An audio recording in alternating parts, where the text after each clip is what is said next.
ભગવાન સ્વામિનારાયણ પંચભૌતિક દેહને ધારણ કરી અને આ ભારત દેશની પાવન ધરામાં પ્રગટ થયા, એની પાછળનું કારણ જો કોઈ હોય તો એ હજારો ને લાખો જીવાત્માના કલ્યાણના અર્થે. અને એટલા માટે વાલા ભક્તજનો, ભગવાન સ્વામિનારાયણે આ સળંગી સંપ્રદાયની દિવ્ય સ્થાપના કરી છે. આ સંપ્રદાય 6 અંગ ઉપર ઊભો રહેલો સંપ્રદાય છે.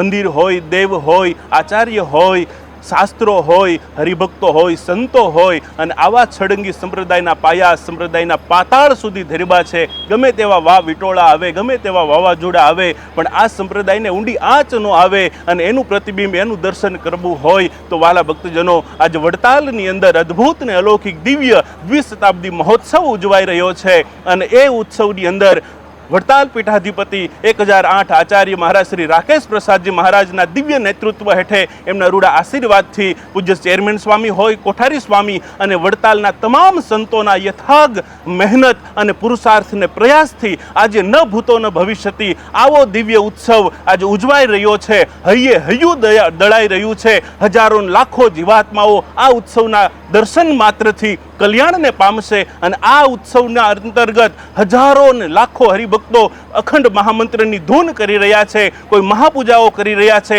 108 કુંડી યજ્ઞ થઈ રહ્યો છે. અને અદ્ભુત ને અલૌકિક દિવ્ય પ્રદર્શનની ઝાંખી કરો અને અંતકાળે યાદ આવે તોય આ જગતના જીવાત્માનું કલ્યાણ થઈ જાય. આવા અનેકવિધ કાર્યો આ મહોત્સવના માધ્યમથી થઈ રહ્યા છે અને એનો લાભ પૂરું એ વિશ્વ લઈ રહ્યું છે. અને આનાથી સાબિત થાય કે ભગવાન સ્વામિનારાયણ સર્વોપરી હતા, છે અને રહે, એમાં કોઈ મિનમેખ નથી કે કોઈ બે મત નથી. આજ આ ઉત્સવના દર્શન કરી અને હજારો ને લાખો જીવાત્માના હૃદયમાં હા પડી છે કે ભગવાન સ્વામિનારાયણ એ પંચભૌતિક દેહ ધારણ કરી ભારત દેશની પાવન ધરામાં પ્રગટ થયા. એની પાછળનું કારણ જો કોઈ હોય તો એ કેવળ આ જગતના જીવાત્માના કલ્યાણના અર્થે થયા છે. અસ્તુ. જય સ્વામિનારાયણ.